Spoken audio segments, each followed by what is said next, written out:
नमस्कार दोस्तों, स्वागत है आपका अपने YouTube चैनल सफल भारत एजुकेशन में। अगर दोस्तों आप हमारे चैनल पर नए हैं तो वीडियो को लाइक और चैनल को सब्सक्राइब कर लीजिए, जिससे हमारी वीडियो आप तक सबसे पहले पहुंचे। आइए दोस्तों शुरुआत करते हैं आज की अपनी पाठशाला। पहला क्वेश्चन आपकी स्क्रीन पर है, ध्यानपूर्वक पढ़िए। पहला क्वेश्चन क्या कह रहा है? लिखा है बंटी के मिठाई के डिब्बे में, कह रहा है बंटी के मिठाई के डिब्बे में कैंडीज और च्युइंगम का अनुपात 7:13 है। कह रहा है उसके द्वारा 8 कैंडीज और 11 च्युइंगम्स खा लेने के बाद मिठाई के डिब्बे के अंदर कैंडीज और च्युइंगम का अनुपात 1:2 हो जाता है। यही कह रहा है, कहोगे हाँ। कह रहा है उसके पास अब कितनी कैंडीज बची हैं? क्या उसके पास अब कितनी कैंडीज बची हैं? ठीक है। कह रहा है दोस्तों इस क्वेश्चन में कह रहा है कि बंटी के पास एक मिठाई का डिब्बा था, उसके अंदर कैंडीज और च्युइंगम का अनुपात 7:13 था। मान लेते हैं दोस्तों कैंडीज को ए और च्युइंगम को बी मान लेते हैं। कोई दिक्कत है आपको? कहोगे नहीं। कह रहा है बंटी के पास एक मिठाई का डिब्बा था, उसके अंदर कैंडीज और च्युइंगम का अनुपात 7:13 था। मतलब ए और बी का अनुपात क्या था? हो गया 7:13 था। मिठाई के डिब्बे के अंदर कैंडीज और च्युइंगम का अनुपात 7:13 था। यहां तक आपको कोई दिक्कत है? कहोगे नहीं, हमें यहां तक कोई दिक्कत नहीं है। ठीक है। कह रहा है उसके द्वारा 8 कैंडीज और 11 च्युइंगम्स खा लेने के बाद जो कैंडीज है और च्युइंगम का अनुपात, कह रहा है कैंडीज और च्युइंगम का अनुपात 1:2 हो जाता है। 1:2 हो जाता है। कह रहा है उसके पास अब कितनी कैंडीज बची है? ठीक है दोस्तों, एक बात बताइए, बंटी के पास जो मिठाई का डिब्बा था उसके अंदर कैंडीज और च्युइंगम का अनुपात क्या था? कहोगे 7:13 था। यही था? कहोगे हाँ। तो ये कैसे आया होगा? कहोगे ये वास्तव में कैंडीज और च्युइंगम को लिखा गया होगा और किसी एक नंबर से डिवाइड किया गया होगा, तब कैंडीज और च्युइंगम का अनुपात 7:13 आया होगा। मैंने कहा ठीक है। अगर दोस्तों किसी एक नंबर से डिवाइड करने पर कैंडीज और च्युइंगम का अनुपात 7:13 आया है, तो मैं कह सकता हूं अगर उसी नंबर से, जिस नंबर से डिवाइड किया गया है उसी नंबर से मैं इसमें मल्टीप्लाई कर देता हूं, तो जो कैंडीज की वास्तविक संख्या थी और च्युइंगम की वास्तविक संख्या थी वो हमें पता चल जाएगी। कहोगे हाँ, जितने कैंडीज थे और जितने च्युइंगम थे वो हमें पता चल जाएगी। मान लेते हैं दोस्तों कैंडीज को और च्युइंगम को x से डिवाइड किया गया था। अगर दोस्तों x से डिवाइड किया गया था और ये आया है, तो मैं कह सकता हूं अगर मैं x से मल्टीप्लाई इसमें कर दूं तो कैंडीज और च्युइंगम की वास्तविक संख्या मिल जाएगी। जितने कैंडीज थे और जितने च्युइंगम थे वो संख्या हमें मिल जाएगी। मैंने कहा ठीक है। तो दोस्तों मैंने x से मल्टीप्लाई कर दिया। अगर दोस्तों मैं x से मल्टीप्लाई कर देता हूं तो कैंडीज कुल कितनी हो जाएंगी? कहोगे कैंडीज वास्तव में कुल 7x रही होंगी। कैंडीज कुल वास्तव में कितनी रही होंगी? कहोगे 7x रही होंगी। ठीक है। च्युइंगम कुल कितने रहेंगे? कहोगे 13 च्युइंगम रहेंगे। 13x च्युइंगम रहेंगे। कोई दिक्कत है? कहोगे नहीं। दोस्तों पहले हमें पता है कि डिब्बे के अंदर कुल मिलाकर 7x कैंडीज थी और 13x क्या थी? च्युइंगम थी। ठीक है। लेकिन दोस्तों इस क्वेश्चन में कह रहा है कि जो बंटी है उसने 8 कैंडीज खा ली और 11 च्युइंगम खा लिया। ठीक है दोस्तों, हमें पता है कुल कितनी कैंडीज थी डिब्बे के अंदर? 7x थी। अगर उसने 8 कैंडीज खा ली है, बंटी ने 8 कैंडीज खा लिया, तो कितने कैंडीज बची? कहोगे इतने कैंडीज बचे हैं। ठीक है। इसी प्रकार अगर 11 च्युइंगम खा ले रहा है तो कितने च्युइंगम बचे हैं? कहोगे देखिए डिब्बे के अंदर पहले 13x च्युइंगम थे, अगर 11 खा लिया है च्युइंगम तो इतने च्युइंगम बचेंगे। ठीक है। तो दोस्तों अगर मैं ऐसे चिन्ह लगा देता हूं अपोन का, तो ये क्या है? कहोगे ये खाने के बाद 8 कैंडीज और 11 कैंडीज खाने के बाद कैंडीज और च्युइंगम की संख्या का अनुपात है। कैंडीज और च्युइंगम जितने बचे थे उनका अनुपात है। मैंने कहा बहुत अच्छे। मतलब जितने कैंडीज बचे थे और जितने च्युइंगम बचे थे उनका अनुपात है। ठीक है। लेकिन दोस्तों हमें पता है इतने इस अनुपात में कैंडीज और च्युइंगम बचे थे खाने के बाद। लेकिन दोस्तों क्वेश्चन कह रहा है खाने के बाद कैंडीज और च्युइंगम का अनुपात 1:2 था। हमें पता है खाने के बाद कैंडीज और च्युइंगम का अनुपात ये था, लेकिन क्वेश्चन कह रहा है नहीं 1:2 था। मतलब ये बराबर है 1/2 के। कहोगे हाँ 1/2। अब दोस्तों मैं इसे सोल्व कर लेता हूं। तो दोस्तों इसे सोल्व करने के लिए मैंने टाइम एंड वर्क वाले चैप्टर में तरीका बताया था, हाँ कि ना कहोगे? हाँ। क्या बताया था कहोगे? आपने बताया था कि जब माइनस माइनस हो या प्लस प्लस हो, मतलब जब सेम चिन्ह हो तो हम क्या करेंगे? घटा लेंगे, और जब विपरीत साइन होगा तो हम क्या करेंगे? जोड़ लेंगे। ठीक है। अब दोस्तों मैंने 2 की मल्टीप्लाई इधर करूंगा तो क्या आएगा कहोगे? 14x आएगा। इसकी मल्टीप्लाई 1 की इधर करूंगा तो क्या आएगा कहोगे? 13x आएगा। अब दोनों का तो साइन सेम है कहोगे? हाँ। तो 14 में से 13x घटा देंगे तो क्या आएगा कहोगे? x आएगा। तो आपको लिख लेना था ऐसे, बराबर का साइन लगाना था। ठीक है। अब आ जाइए इधर, 2 की मल्टीप्लाई 8 से करेंगे तो 16 आएगा माइनस का, और 1 की मल्टीप्लाई 11 से करेंगे तो माइनस का 11 आएगा। सेम साइन है कहोगे? हाँ। तो 16 में से मैंने 11 घटा दिया तो क्या आ गया कहोगे? 5 आ गया। मतलब x की वैल्यू क्या आएगी? पूरा भाग करने पर कहोगे 5 आएगी। ठीक है।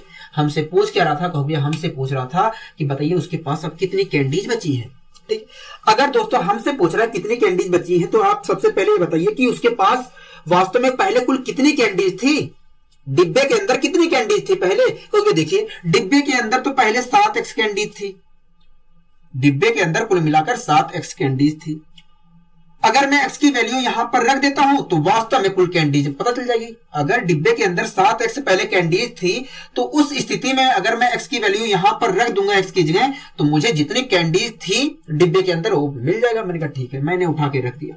तो इस प्रकार देखा जाए तो डिब्बे के अंदर कुल कितनी कैंडीज थी कहोगे? 35 कैंडीज थी। कुल डिब्बे के अंदर कितनी कैंडीज थी कहोगे? 35 कैंडीज थी। लेकिन दोस्तों हमें यह भी बात पता है कि भैया उसने 8 कैंडीज तो खा लिया है। 35 कैंडीज थे डिब्बे के अंदर, लेकिन 8 कैंडीज तो उसने खा लिया है। तो बची कितनी कैंडीज हैं कहोगे? बची हैं 27 कैंडीज। कितनी बची हैं? 27 कैंडीज बची है, हाँ कि ना कहोगे? हाँ। आइए दोस्तों इसी क्वेश्चन को हम दूसरे तरीके से देखते हैं। दोस्तों इस क्वेश्चन में कह रहा था कि बंटी के पास एक मिठाई का डिब्बा है और उसके अंदर कैंडीज और च्युइंगम का अनुपात 7:13 है। 7:13 है। दोस्तों हमने कैंडीज को A मान रखा है और च्युइंगम को B मान रखा है। कह रहा है बंटी के पास एक मिठाई का डब्बा है, उसके अंदर कैंडीज और च्युइंगम का अनुपात, मतलब A का और B का अनुपात 7:13 है। मतलब इस अनुपात में कैंडीज और च्युइंगम है डिब्बे के अंदर, हाँ कि ना कहोगे? हाँ। आगे दोस्तों कह रहा है कि बंटी ने 8 कैंडीज और 11 च्युइंगम खा लेता है, और उसके बाद कह रहा है कैंडीज और च्युइंगम का अनुपात 1:2 हो जाता है। खाने के बाद कैंडीज और च्युइंगम का अनुपात क्या हो जाता है? 1:2 हो जाता है। कितने कैंडीज और कितने च्युइंगम खाने के बाद उसका रेशियो 1:2 हो जाता है कहोगे भैया 8 कैंडीज और 11 च्युइंगम खाने के बाद, 8 कैंडीज और 11 च्युइंगम खाने के बाद कैंडीज और च्युइंगम का अनुपात 1:2 हो जाता है। ठीक है। हमसे पूछ रहा है कि बताइए कितनी कैंडीज बची थी, यही पूछ रहा है कहोगे? हाँ। तो सबसे पहले दोस्तों आप ये बताइए डिब्बे के अंदर कितनी कैंडीज थी। सबसे पहले आप ये बताइए डिब्बे के अंदर कितनी कैंडीज थी। तो दोस्तों इसे सोल्व करने का मैंने तरीका आपको बताया था कहोगे? हाँ। मैंने क्या बताया था कहोगे? आपने बताया था इसके इस प्रकार मल्टीप्लाई करनी है,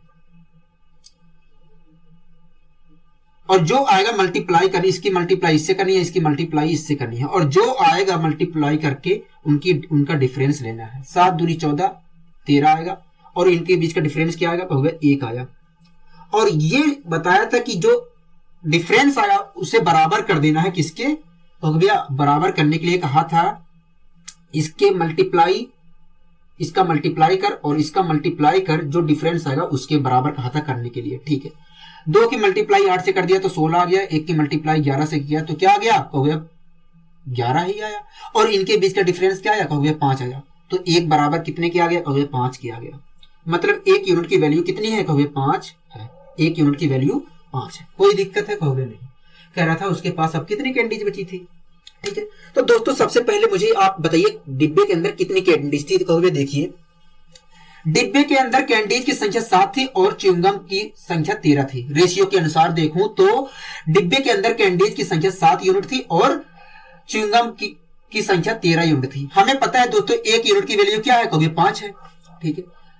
अगर हम पता करने चाह रहे हैं कि भैया डिब्बे के अंदर कितनी कैंडीज थी, तो हमें पता है कि भैया डिब्बे के अंदर रेशियो के अनुसार 7 कैंडीज थी। अगर 1 यूनिट की वैल्यू 5 है तो 7 यूनिट की वैल्यू कितनी होगी? कहोगे 35 होगी। मतलब डिब्बे के अंदर कुल कितनी कैंडीज थी? कहोगे 35 कैंडीज थी। अब ये भी बात पता है दोस्तों कि उसके द्वारा 8 कैंडीज तो खा ली गई है। कहोगे हाँ, 8 कैंडीज उसके द्वारा खा लिया गया है। तो बची कितनी कैंडीज होंगी? कहोगे 27 कैंडीज बची होंगी। इसी प्रकार दोस्तों आप च्युइंगम की संख्या निकाल सकते हैं।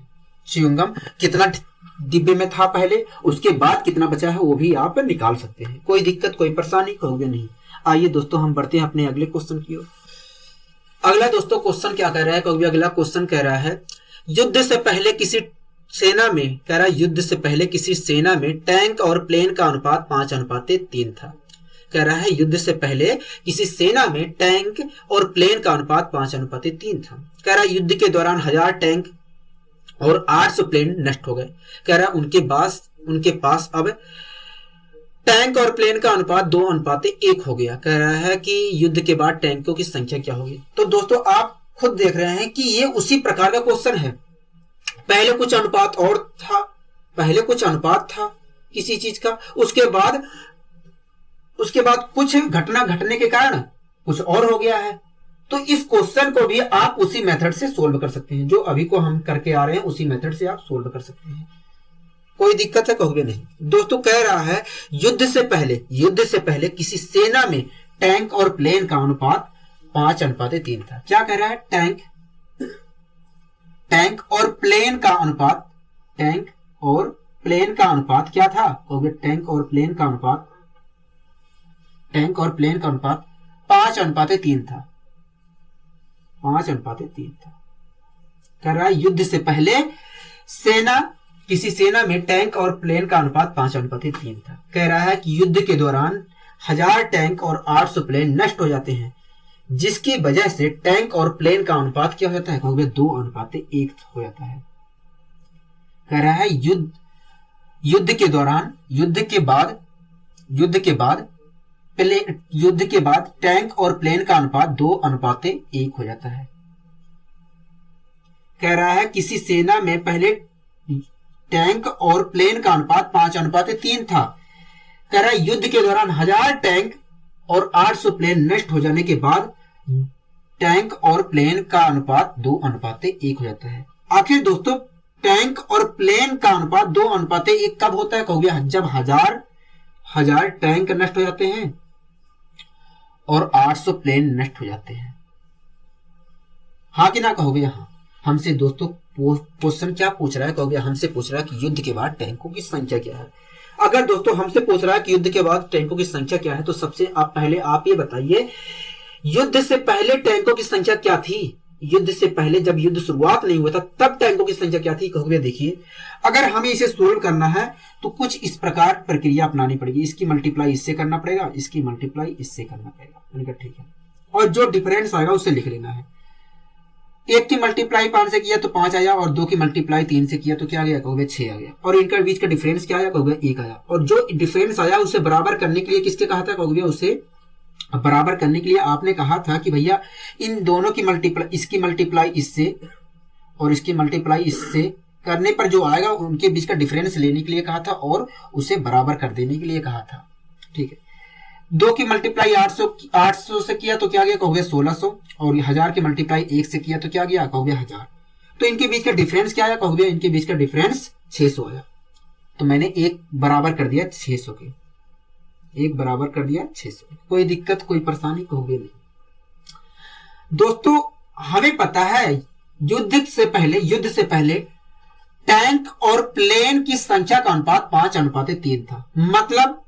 मतलब इसका यही है कि अगर युद्ध से पहले टैंक की संख्या 5 यूनिट थी और तब प्लेन की संख्या 3 यूनिट थी। युद्ध से पहले अगर टैंक की संख्या 5 यूनिट थी तब प्लेन की संख्या 3 यूनिट थी। ठीक है, हमें पता है दोस्तों 1 यूनिट बराबर 600 के है। 1 यूनिट बराबर 600 के है। हमें अगर टैंकों की संख्या निकालना है तो 5 यूनिट की वैल्यू बताना पड़ेगा। कहोगे हाँ। अगर 1 यूनिट की वैल्यू 600 है तो 5 यूनिट की वैल्यू कितनी होगी? कहोगे 5 यूनिट की वैल्यू 3000 होगी। क्या होगी? 3000। मतलब युद्ध से पहले टैंकों की संख्या कितनी थी? कहोगे भैया 3000 थी। लेकिन दोस्तों हमें ये भी बात पता है कि युद्ध के दौरान 1000 टैंक तो नष्ट हो गए थे, 1000 टैंक नष्ट हो गए थे। 3000 टैंक थे युद्ध से पहले सेना के पास, और 1000 टैंक अगर नष्ट हो गए हैं तो कितने टैंक बचे हैं? कहोगे 2000 टैंक बचे हैं। हाँ कि ना? कहोगे हाँ, 2000 टैंक सेना के पास बचे हैं। दोस्तों ये जो मेथड है तेजी से सोल्व करने का एक मेथड है क्वेश्चनों को। आइए दोस्तों हम बढ़ते हैं अपने अगले क्वेश्चन की ओर। अगला दोस्तों क्वेश्चन क्या कह रहा है? कहोगे अगला क्वेश्चन कह रहा है युद्ध से पहले, कह रहा है युद्ध से पहले कैप्टन और सिपाहियों का अनुपात 2:7 था। कह रहा है युद्ध से पहले कैप्टन और सिपाहियों का अनुपात 2:7 था। कह रहा है युद्ध के दौरान, कह रहा है युद्ध के दौरान 25 कैप्टन और 100 सिपाही शहीद हो गए। कह रहा है युद्ध हुआ और उस युद्ध में 25 कैप्टन और 100 सिपाही शहीद हो जाते हैं, ठीक है, जिससे कैप्टन और सिपाहियों का नया अनुपात 3:10 हो जाता है। तो कह रहा है युद्ध के बाद सिपाहियों की संख्या क्या होगी? तो दोस्तों इस प्रकार के क्वेश्चन को भी आप उसी तरीके से सोल्व कर सकते हैं, क्योंकि इस क्वेश्चन में भी वही चीज दिया है कि भैया कुछ रेशियो पहले और था, उसके बाद कोई घटना घटा, उसके बाद कुछ रेशियो और हो गया। तो इस प्रकार के क्वेश्चन को भी आप इसी तरीके से सोल्व कर सकते हैं, ठीक है। दोस्तों इस क्वेश्चन में क्या कह रहा है? कहोगे इस क्वेश्चन में कह रहा है युद्ध से पहले कैप्टन और सिपाहियों का अनुपात 2:7 था। क्या? कैप्टन और सिपाहियों का अनुपात, कैप्टन और सिपाहियों का अनुपात 2:7 था। कोई दिक्कत? कहोगे नहीं, ठीक है। कह रहा है युद्ध के दौरान 25 कैप्टन और 100 सिपाही शहीद हो जाते हैं, जिससे कैप्टन और सिपाहियों का नया अनुपात 3:10 हो जाता है, 3:10 हो जाता है। आखिर कैप्टन और सिपाहियों का अनुपात जो 3:10 हो जा रहा है वो कब हो रहा है? कहोगे तब हो रहा है जब 25 कैप्टन और 25 कैप्टन और 100 सिपाही शहीद हो जाते हैं। जब 25 कैप्टन और 100 सिपाही शहीद हो जाते हैं तब हो जाता है, मेरा ठीक है। दोस्तों इस क्वेश्चन में हमसे पूछ रहा है कि बताइए युद्ध के बाद सिपाहियों की संख्या क्या थी?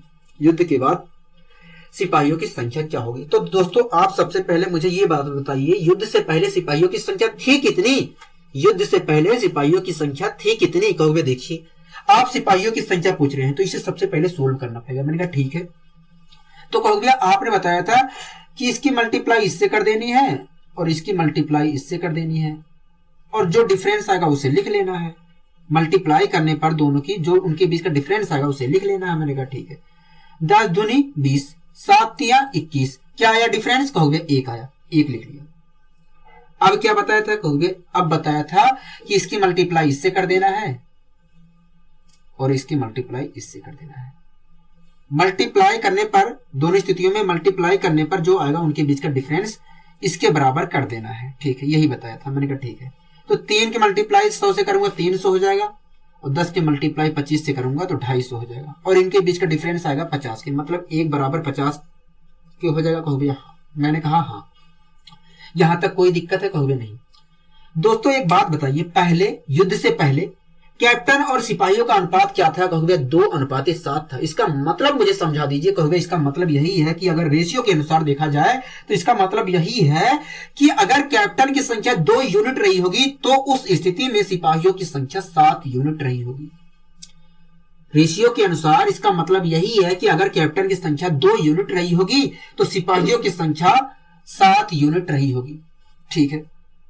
हमें पता है दोस्तों 1 यूनिट बराबर किसके है? कहोगे 50 के है। हमें अगर सिपाहियों की संख्या निकालनी है तो 7 यूनिट की वैल्यू बतानी पड़ेगी। कहोगे हाँ। अगर 1 यूनिट की वैल्यू 50 है तो 7 यूनिट की वैल्यू कितनी होगी? कहोगे 7 यूनिट की वैल्यू 350 होगी। क्या?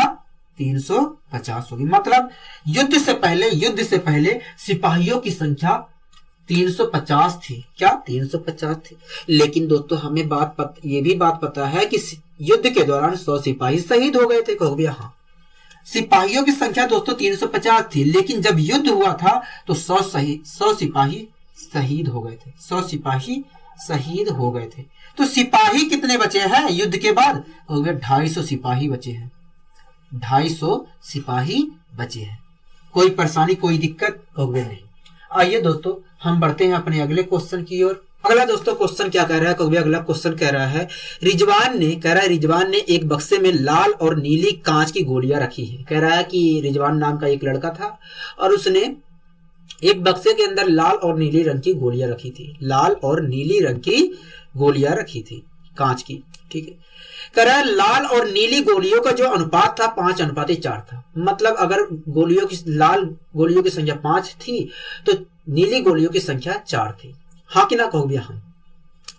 कह रहा है 5 लाल गोलियां खो जाने के बाद, कह रहा है उस डिब्बे में से 5 अगर गोलियां खो जाती हैं तो उनका अनुपात 10:9 हो जाता है, 10:9 हो जाता है।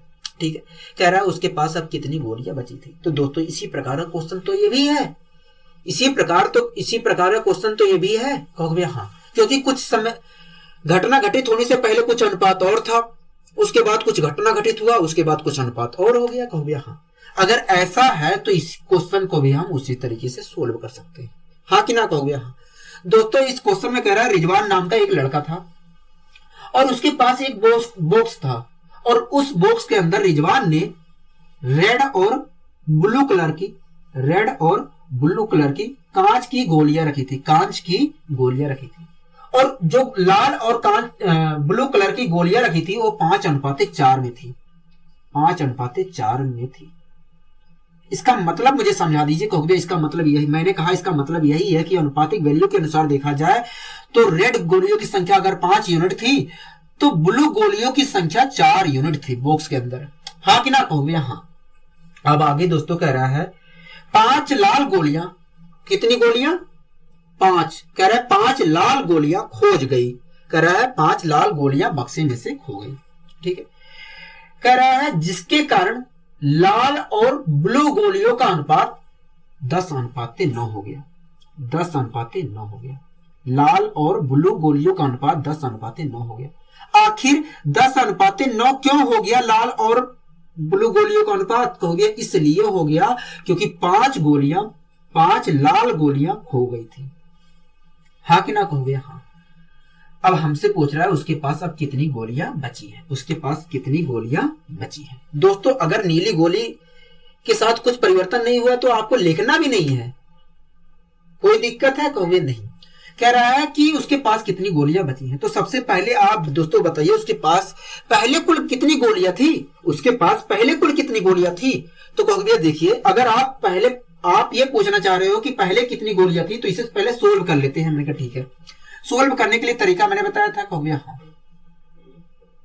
इसकी मल्टीप्लाई इससे कर लीजिए, इसकी मल्टीप्लाई इससे कर लीजिए, कोई दिक्कत है? कहोगे हाँ, नहीं है। ठीक है, क्या आया मल्टीप्लाई करने पर? कहोगे 9 × 5 = 45, 10 × 4 = 40, तो 5 आ गया। क्या आ गया? 5 आ गया। अगर दोस्तों यहां पर नीली गोली के साथ कुछ परिवर्तन नहीं है तो यहां पर 0 मान सकता हूं, अगर ना मानोगे तब भी कोई परेशानी नहीं होगी। ठीक, अब दोस्तों जो डिफरेंस आया उसे क्या करना है? कहोगे उसे पहले इन दोनों की मल्टीप्लाई कर लेनी है, इसे सोल्व कर लेना है। इसकी मल्टीप्लाई इससे करता हो तो क्या आएगा? कहोगे 0 आएगा। इसकी मल्टीप्लाई इससे करूंगा तो क्या आएगा? कहोगे 45 आएगा। और 0 और 45 के बीच का डिफरेंस लेना है, क्या आया? कहोगे 45 आया। तो ये जो आया है डिफरेंस उसके बराबर कर देना है। तो 1 बराबर कितने के आ जाएगा? कहोगे 1 बराबर 9 के आ जाएगा। अगर दोस्तों आप यहां पर 0 ना लिखते तब भी कोई परेशानी नहीं था, आप सीधे मल्टीप्लाई करते ही नहीं, आप मल्टीप्लाई करते ही नहीं, कोई दिक्कत है? कहोगे नहीं। दोस्तों 1 यूनिट की वैल्यू 9 आ गई। ठीक है दोस्तों, एक बात बताइए, पहले गोलियां कितनी थी? कहोगे देखिए पहले गोलियां, पहले देखा जाए बक्से के अंदर अगर 5 यूनिट लाल गोलियां थी, 5 यूनिट लाल गोलियां थी, तो उस स्थिति में ब्लू गोलियों की संख्या 4 यूनिट थी। अगर दोस्तों लाल गोलियों की संख्या बक्से के अंदर 5 यूनिट थी और ब्लू गोलियों की संख्या 4 यूनिट थी, तो बक्से के अंदर कुल गोलियों की संख्या कितनी थी? कहोगे 9 यूनिट थी। बक्से के अंदर कुल गोलियों की संख्या 9 यूनिट थी। कितनी यूनिट थी? 9 यूनिट थी। ठीक है दोस्तों, 1 यूनिट की वैल्यू 9 है। अगर हमें कुल गोलियों की संख्या बतानी है तो 9 यूनिट की वैल्यू बतानी पड़ेगी। कहोगे हाँ, 1 यूनिट की वैल्यू 9 है तो 9 यूनिट की वैल्यू कितनी होगी? कहोगे 9 यूनिट की वैल्यू 81 होगी। मतलब बक्से के अंदर पहले कितनी गोलियां थी? कहोगे 81 गोलियां थी, 81 गोलियां थी। आपको यहाँ तक कोई दिक्कत कोई परेशानी कहोगे नहीं, हमें यहाँ तक कोई दिक्कत कोई परेशानी नहीं है, ठीक है। लेकिन दोस्तों हमें ये भी बात पता है कि 5 गोलियां तो खो गई थी, 5 लाल गोलियां खो गई थी कहोगे हाँ। कुल गोलियां थी दोस्तों 81 और 5 गोलियां अगर खो गई हैं तो कितनी गोलियां बची हैं, कितनी गोलियां बची हैं कहोगे 76 गोलियां बची हैं। रिजवान के पास अब 76 गोलियां बची है, 76 गोलियां बची है। कोई दिक्कत कोई परेशानी कहोगे नहीं। आइए दोस्तों हम बढ़ते हैं अपने अगले क्वेश्चन की ओर। अगला दोस्तों क्वेश्चन क्या कह रहा है कहोगे, अगला क्वेश्चन कह रहा है कर्मानुसार 2 वर्षों की आय का अनुपात 2:3 है।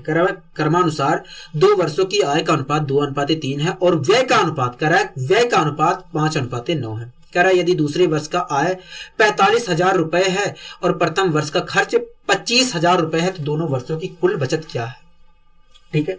दोस्तों क्वेश्चन में कह रहा है कर्मानुसार 2 वर्षों की आय का अनुपात 2:3 है। कह रहा है कर्मानुसार 2 वर्ष मतलब पहला दूसरा वर्ष भी हो सकता है, दूसरा तीसरा वर्ष हो सकता है, चौथा 5वां वर्ष हो सकता है। तो मान लेते हैं दोस्तों पहले और दूसरे वर्ष की आय का अनुपात 3:2 है। पहले और दूसरे वर्ष की आय का अनुपात, पहले और दूसरे वर्ष की आय का अनुपात 2:3 है। किसका अनुपात, तो वे आय का अनुपात, पहले और दूसरे वर्ष की आय का अनुपात 2:3 है। यहां तक कोई दिक्कत है कहोगे नहीं, ठीक है। दोस्तों इस क्वेश्चन में कह रहा था कर्मानुसार 2 वर्षों की आय का अनुपात 2:3 है कह रहा था, और व्यय का अनुपात किसका कहोगे, व्यय का अनुपात कह रहा था कि 5:9 है। पहले और दूसरे साल की व्यय का अनुपात कह रहा था 5:9 है। कितना है कहोगे, 5:9 है। किसका कहोगे, व्यय का अनुपात 5:9 है। व्यय का अनुपात पहले और दूसरे वर्ष के व्यय का अनुपात 5:9 है कह रहा था, और आय का अनुपात कह रहा था 2:3 है। कोई दिक्कत यहां तक कहोगे नहीं। कह रहा है जो दूसरे वर्ष का आय है, कह रहा है दूसरे वर्ष का आय 45,000 रुपए है और पहले वर्ष का जो खर्च है वो 25,000 रुपए है। कह रहा है दूसरे वर्ष का आय जो है 45,000 रुपए है और पहले वर्ष का जो खर्च है 25,000 रुपए है। तो बताइए कुल बचत कितनी है, ठीक है। दोस्तों हमें पता है पहले और दूसरे वर्ष का आय 2:3 है। इसका मतलब मुझे समझा दीजिए कहोगे, इसका मतलब यही है कि अगर पहले वर्ष की आय 2 यूनिट है तो दूसरे वर्ष की आय 3 यूनिट है अनुपातिक वैल्यू के माध्यम के अनुसार। हाँ कि ना कहोगे, हाँ। अगर पहले वर्ष की आय 2 यूनिट है तो दूसरे वर्ष की आय 3 यूनिट होगी अनुपातिक वैल्यू के अनुसार, ठीक है। हमें पता है दोस्तों दूसरे वर्ष की आय 3 यूनिट है, लेकिन क्वेश्चन कह रहा है 45,000 रुपए है दूसरे वर्ष की आय, मतलब 3 यूनिट बराबर 45,000 के कहोगे, हाँ। अगर दोस्तों 3 यूनिट बराबर 45,000 के तो 1 यूनिट बराबर कितने के कहोगे, डिवाइड करेंगे तो 15,000 आएगा, ठीक है। अगर दोस्तों मुझे पहले वर्ष की आय बतानी है तो 2 यूनिट की वैल्यू बतानी पड़ेगी कहोगे, हाँ। अगर 1 यूनिट की वैल्यू 15,000 है तो 2 यूनिट की वैल्यू कितनी होगी कहोगे, 2 यूनिट की वैल्यू 30,000 होगी। क्या 30,000 होगी, मतलब पहले वर्ष की आय 30,000 थी और दूसरे वर्ष की आय 45,000 थी। यहां तक कोई दिक्कत है कहोगे नहीं। इसी प्रकार दोस्तों पहले और दूसरे वर्ष का व्यय का अनुपात 5:9 दिया गया था कहोगे, हाँ। तो इसका मतलब मुझे समझा दीजिए कहोगे, इसका मतलब ये मैंने कहा, इसका मतलब यही है कि अगर पहले वर्ष में 5 यूनिट का व्यय होता था तो दूसरे वर्ष में 9 यूनिट का व्यय होता था अनुपातिक वैल्यू के अनुसार। इसका मतलब यही है कि अगर पहले वर्ष में 5 यूनिट का व्यय होता था तो दूसरे वर्ष में 9 यूनिट का व्यय होता था अनुपातिक वैल्यू के अनुसार। हमें पता है दोस्तों दूसरे वर्ष में 9 यूनिट का व्यय हो रहा है, लेकिन दोस्तों हमें पता है दोस्तों पहले वर्ष में 5 यूनिट का व्यय हो रहा है, 5 यूनिट का व्यय हो रहा है, लेकिन दोस्तों क्वेश्चन में कह रहा है 25,000 रुपए का व्यय हुआ है पहले वर्ष में। हमें पता है 5 यूनिट का व्यय हुआ है, लेकिन क्वेश्चन कह रहा है नहीं 25,000 का व्यय हो रहा है पहले वर्ष में, मतलब 5 यूनिट बराबर 25,000 के कहोगे, हाँ। 5 यूनिट बराबर 25,000 के, तो 1 यूनिट बराबर कितने के कहोगे, 1 यूनिट बराबर देखा जाए तो 5,000 के, ठीक है। अगर दोस्तों मुझे पता करना है कि दूसरे वर्ष में कितना खर्च हो रहा था, कितना व्यय हो रहा था, तो मुझे 9 यूनिट की वैल्यू बतानी पड़ेगी कहोगे, हाँ। एक यूनिट की वैल्यू दोस्तों 5000 है, तो 9 यूनिट की वैल्यू कितनी होगी? कहोगे 9 यूनिट की वैल्यू 45,000 होगी। क्या? 45,000 होगी। मतलब पहले वर्ष में 25,000 रुपए का व्यय होता था और दूसरे वर्ष में 45,000 रुपए का व्यय हो रहा था। कहोगे हाँ। तो दोस्तों एक बात बताइए, पहले वर्ष की आय 30,000 रुपए थी और पहले वर्ष का व्यय कितना था? कहोगे 25,000 था।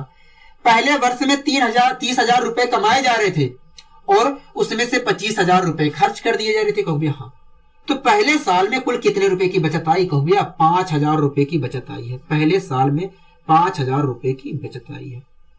ठीक है। इसी प्रकार दूसरे वर्ष में 45,000 कमाए गए थे और दूसरे वर्ष में 45,000 रुपए ही खर्च कर दिए। जितने रुपए कमाए थे उतने रुपए दूसरे वर्ष में खर्च कर दिए। दूसरे वर्ष में 45,000 कमाए थे और 45,000 उसने खर्च कर दिए थे, तो दूसरे वर्ष की बचत क्या थी? कहोगे 0 रुपए थी। मतलब पहले और दूसरे साल में कुल मिलाकर 5,000 रुपए ही बचत किया जा सका। कहोगे हाँ। पहले और दूसरे साल में केवल 5,000 रुपए का ही बचत किया जा सका। कोई दिक्कत, कोई परेशानी? कहोगे नहीं। आइए दोस्तों हम बढ़ते हैं अपने अगले क्वेश्चन की ओर। अगला दोस्तों क्वेश्चन क्या कह रहा है? कहोगे अगला क्वेश्चन कह रहा है ABC की आय का अनुपात 3:7:4 है। कह रहा है ABC 3 व्यक्ति थे, इनकी आय का अनुपात 3:7:4 है। कह रहा है और उनकी व्यय का अनुपात 4:3:5 है। ठीक है। कह रहा है यदि A अपनी आय के 2400 रुपए में से 300 रुपए बचत करता है तो C की बचत क्या होगी? अगर दोस्तों हमें C की बचत निकालनी है तो सबसे पहले पता करना होगा कि C की आय कितनी थी और C द्वारा खर्च कितने रुपए किया जा रहा था, तभी तो बचत पता चलेगा। कहोगे हाँ। तभी बचत निकाल सकते हैं। C की बचत तभी निकाल सकते हैं जब C की आय और C द्वारा कितने रुपए खर्च किए जा रहे हैं वो पता हो, तब निकाल सकते हैं। मैंने कहा ठीक है।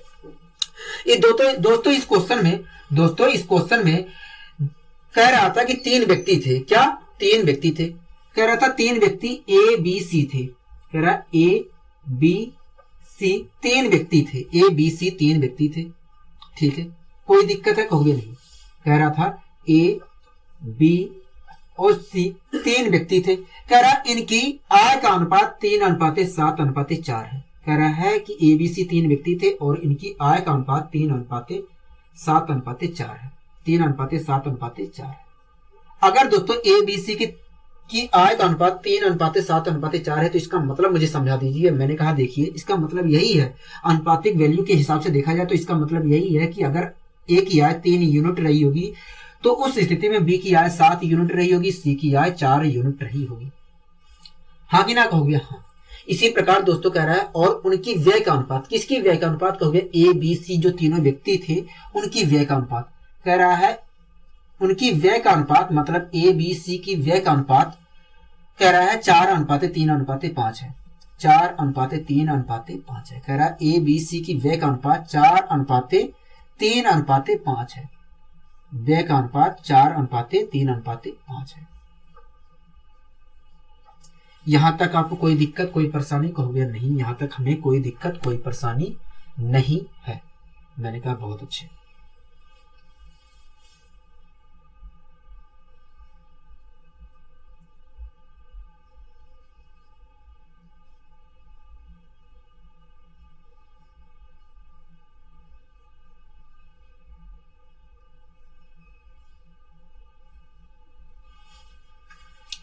आगे दोस्तों क्वेश्चन में दिया है कि यदि ए अपनी आय के 2400 रुपए में से 300 रुपए बचत करता है तो सी की बचत ज्ञात कीजिए। यही कह रहा है। कहोगे हाँ।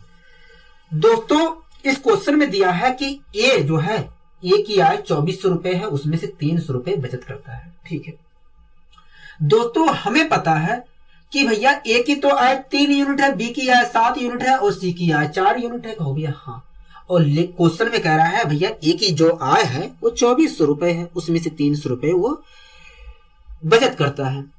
हमें पता है दोस्तों ए की आय कितनी यूनिट है? कहोगे 3 यूनिट है, लेकिन क्वेश्चन कह रहा है 2400 यूनिट है, मतलब 3 यूनिट बराबर 2400 की। कहोगे हाँ। अगर दोस्तों 3 यूनिट बराबर 2400 के तो 1 यूनिट बराबर कितने के? कहोगे 1 यूनिट बराबर 1200 के। 1 यूनिट बराबर 1200 के। ठीक है। अगर दोस्तों मुझे सी की आय निकालनी है, तो मुझे 4 यूनिट की वैल्यू बतानी पड़ेगी। कहोगे एक यूनिट की वैल्यू कितनी है कहोगे भैया? एक यूनिट की वैल्यू 800 है, तो 4 यूनिट की वैल्यू 3200 रुपए होगी। मतलब सी की आय कितनी थी कहोगे? 3200 रुपए थी, 3200 रुपए थी। कोई दिक्कत कहोगे नहीं। दोस्तों इस क्वेश्चन में कह रहा था कि ए की जो आय है 2400 रुपए, उसमें से 300 रुपए वो खर्च बचत करता है। तो बचत खर्च कितना करता है कहोगे? 2100 रुपए खर्च करता है। ए अपनी आय में से 2100 रुपए खर्च करता है। ठीक है, हमें पता है दोस्तों ए जो है अगर 4 यूनिट खर्च कर रहा है तो बी 3 यूनिट खर्च कर रहा है, सी 5 यूनिट खर्च कर रहा है कहोगे? हाँ, हमें पता है कि ए अगर 4 यूनिट खर्च कर रहा है तो बी उस स्थिति में 3 यूनिट खर्च कर रहा है और सी 5 यूनिट खर्च कर रहा है।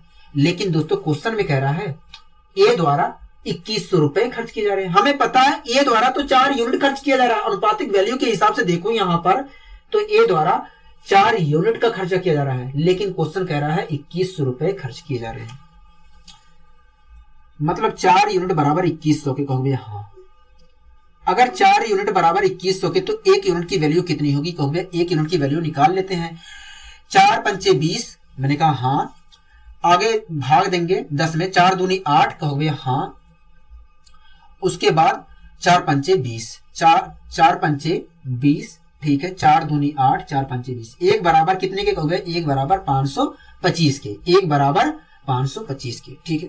अगर दोस्तों हमें हमें पता करना है सी कितने रुपए खर्च कर रहा है, सी कितने रुपए खर्च कर रहा है, तो हमें 5 यूनिट की वैल्यू बतानी पड़ेगी कहोगे? हाँ। 1 यूनिट की वैल्यू कितनी आई है कहोगे? 525 आई है। तो 5 यूनिट की वैल्यू कितनी होगी कहोगे? 5 से मल्टीप्लाई कर दीजिए। 5 पच्चे 25 के 5, 5 पच्चे 25 के 5, 2 कैरी, 5 दूनी 10, 10 दो 12 के 2, हासिल लगे 1, 5 पच्चे 25, 26। तो इस प्रकार देखा जाए तो सी द्वारा 2625 रुपए खर्च किए जा रहे हैं। कितने रुपए कहोगे? 2625 रुपए सी द्वारा खर्च किए जा रहे हैं। 2625 रुपए सी द्वारा खर्च किए जा रहे हैं, ठीक है।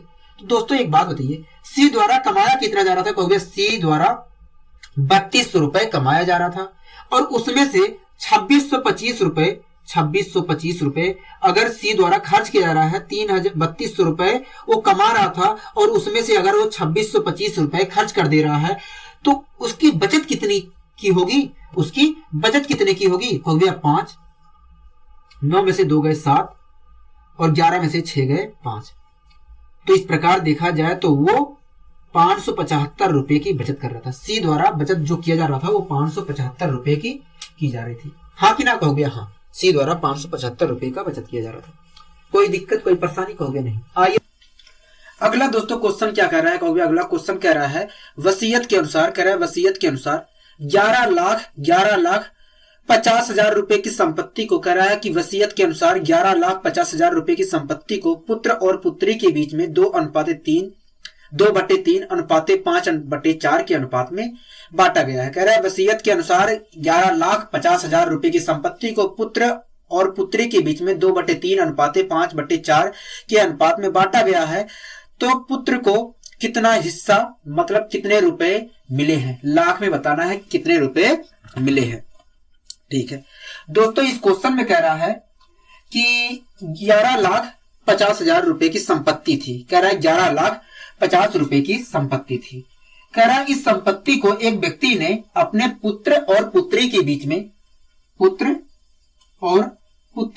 में, कह रहा है एक व्यक्ति ने 11,50,000 रुपए की संपत्ति को अपने पुत्र और पुत्री के बीच में 2/3 अनुपाते 5/4 के अनुपात में वितरित किया है। मतलब जो 11,50,000 रुपए की संपत्ति थी उसे 2/3 और 5/4 के अनुपात में पुत्र और पुत्री के बीच में बांटा गया है, ठीक है। तो दोस्तों अगर इस रूप में बांटा गया है तो ये बात तो हमें पता है, अगर धनराशि को इस अनुपात में पुत्र और पुत्री के बीच में विभक्त किया गया है या बंटवारा किया गया है तो हमें ये बात पता है कभी भी जो रेशियो होता है फ्रैक्शन के अनुपात में नहीं होता है। अगर फ्रैक्शन के अनुपात में नहीं होता है तो आप मुझे वास्तव में बताइए धन किस अनुपात में बांटा गया था कहोगे? देखिए हम इसे सोल्व कर लेते हैं। तो हमारे पास 2 मेथड है। एक मेथड तो है 3x मल्टीप्लाई वाला, एक है एलसीएम मेथड। तो मैं यहाँ पर 3x मल्टीप्लाई वाला मेथड अपना लेता हूं। नीचे वाले की मल्टीप्लाई ऊपर से कर दिया और इसके नीचे वाले की मल्टीप्लाई इधर कर दिया। 4 दूनी 8, 5 तिया 15। तो इस प्रकार देखा जाए तो जो 11,50,000 रुपए की संपत्ति थी, 11,50,000 रुपए की 11,50,000 रुपए की संपत्ति थी, उसे व्यक्ति ने अपने बेटे और बेटी के बीच में 8:15 के अनुपात में वितरित किया था। कहोगे हाँ, 11,50,000 रुपए की संपत्ति को 8:15 के अनुपात में व्यक्ति ने वितरित किया था।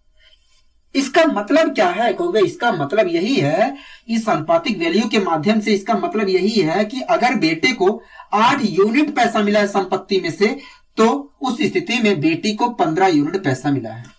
इसका मतलब यही है कि अगर बेटे को संपत्ति में से 8 यूनिट पैसा मिला है तो बेटी को संपत्ति में से 15 यूनिट पैसा मिला है। तो कुल कितने यूनिट संपत्ति थी? कहोगे हमने जोड़ दिया तो आ गया 23। इस प्रकार देखा जाए तो कुल 23 यूनिट संपत्ति थी। मतलब कुल वसीयत की धनराशि जो थी 23 यूनिट थी। कहोगे हाँ, लेकिन दोस्तों क्वेश्चन में कह रहा था 11,50,000 रुपए की संपत्ति थी, मतलब 23 यूनिट बराबर 11,50,000 के। कहोगे हाँ, 11,50,000 के।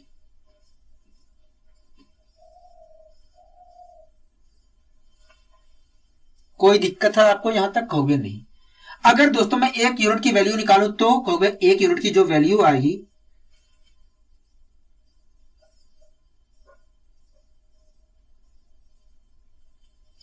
एक यूनिट की वैल्यू 50,000 आएगी। क्या? 50,000 आएगी। ठीक है दोस्तों, हमसे इस क्वेश्चन में क्या पूछा गया था? कहोगे हमसे पूछा गया था कि पुत्र को कितना रुपए मिले हैं, कितने रुपए वसीयत में से मिले हैं, लाख में बताना है। कहोगे हाँ, मैंने कहा हाँ।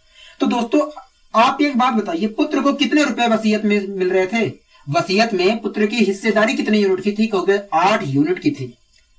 8 यूनिट पुत्र की थी वसीयत में से हिस्सेदारी, और 15 यूनिट तो पुत्री की थी। अगर हमें बताना है कि बेटे को कितने रुपए मिले हैं तो हमें 8 यूनिट की वैल्यू बतानी पड़ेगी। कहोगे हाँ। 1 यूनिट की वैल्यू कितनी है? कहोगे 50,000 है। तो 8 यूनिट की वैल्यू कितनी होगी? कहोगे 40, 8 5 40 मल्टीप्लाई कर देते हैं और 4 जीरो वैसे लगा देंगे।